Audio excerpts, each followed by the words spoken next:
On the evening of the 26th of January 1854, Rocchietti, Ottilia, Cagliero, Rua and I met in Don Bosco's. From that evening on, the name of Salesians was given to those who took part in and would follow this code.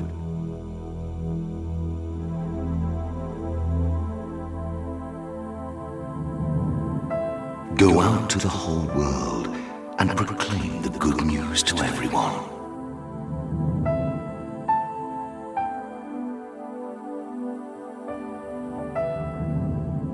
I have always done what I could. How much more remains to be done? My sons will see to the rest.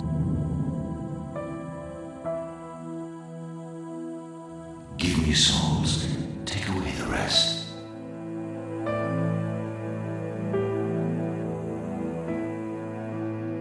Give yourself completely to God. Give yourself completely to God with all your affections, thoughts, and physical energies.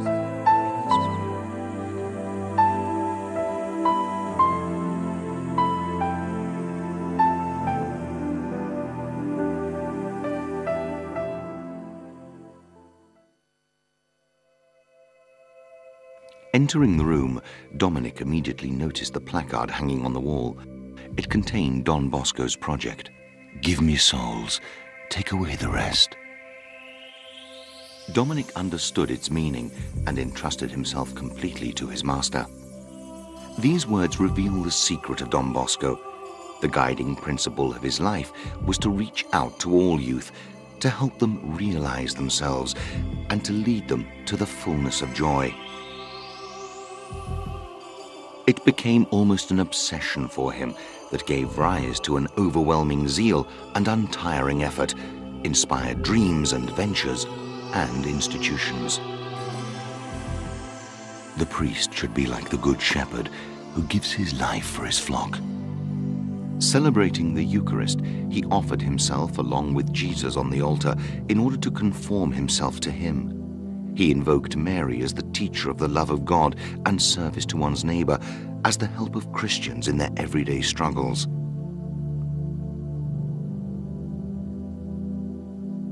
From these windows, Don Bosco's gaze extended beyond the playground and the church of Valdocco. He dreamed of the boys of the whole world, their readiness, their need for formation, their friendship.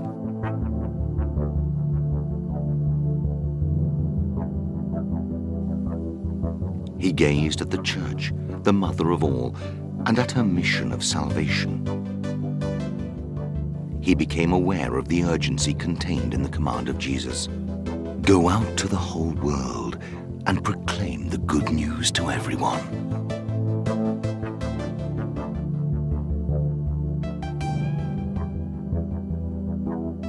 He deemed it important to involve as many people as possible in this venture. He became an entrepreneur of charity,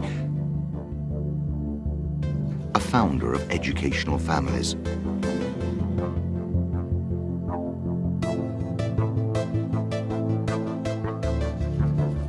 He took up their planning and organization.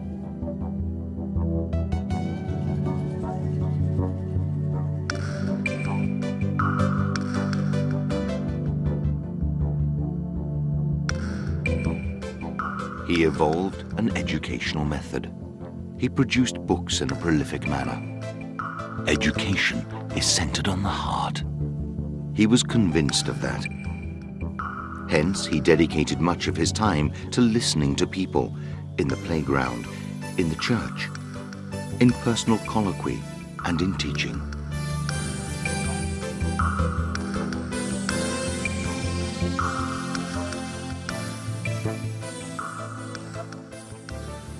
Until his last breath, his life was spent for youth. I have always done what I could.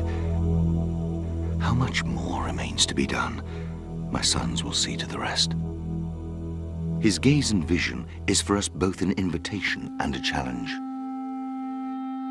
There is a striking dissimilarity between the simplicity of the first oratory and the complexity of the later constructions.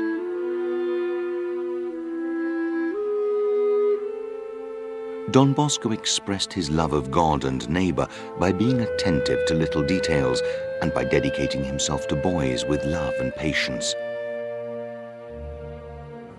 Always he kept looking ahead. He has taught us to combine, in the manner of St. Francis de Sales and with the realism of Mary, our caring mother and powerful help, fidelity with a spirit of adventure, self-sacrificing work with courageous dreams.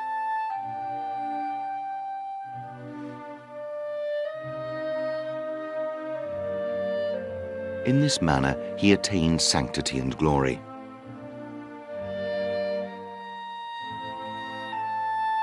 At Valdocco are preserved some objects of great symbolic value. They remind us of the foundations of his spiritual mission. The pulpit of the church, from where the word of God was proclaimed, a word that enlightens and gives strength. The ambo of the good night talk, from where the word of education was imparted, a word that instructs and animates. The confessional, from whose intimacy the word of mercy was pronounced, a word that regenerates and guides.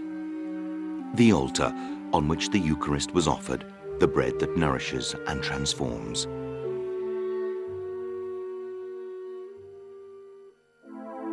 The contemplative dimension in Don Bosco, a man of action and union with God, reveals the secret of the extraordinary fruitfulness of his apostolate.